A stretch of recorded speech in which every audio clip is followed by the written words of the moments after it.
In 2010, 0.87% of households had what has been the standard for the FCC in terms of broadband.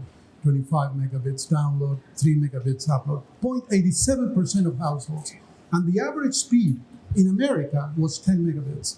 Now, if you fast forward to 2020, you see a situation where it dramatically increases to an average speed of 174 megabits per second, and we're roughly 66% of households. States that have higher speed of broadband have a higher economic effect. We finally have the resources to do something really serious about it, to really make progress against connecting everybody in America with high-speed, reliable, affordable internet service. The innovation in this space is continuing, if anything, accelerating, whether it's going to be AR, VR, whether it's going to be new high-definition video, things that we haven't even thought of or imagined today. Congress required us to think about that resilience as we think about building the networks. And you'll see in our notices the idea that we've got to build resilient networks that are going to meet the high-speed demands of the future.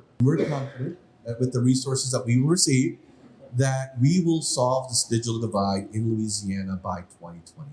But what really gets us excited then is, what are those use cases once broadband becomes either a platform, asset, or an enabler that helps to drive down operating expenses for a farmer, helps to improve revenue and profit for a small business owner that needs internet, that helps to drive telehealth adoption so we improve healthcare outcomes in a market like Louisiana. Shopify wouldn't really exist as we know it without broadband access. It's really just not possible.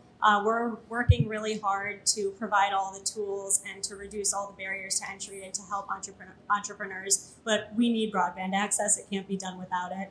And I think in a sense, we are lucky that the pandemic happened at a time when it did, both because the internet infrastructure could withstand such a massive shift online and because tools like Shopify existed. But imagine how much better it could have been with better broadband access. I think if we're able to make real inroads in closing the digital divide, we'll have an e-commerce marketplace that's more vibrant, where there's opportunity for many players, not just the few, and where all of us can benefit equitably from gains in technology.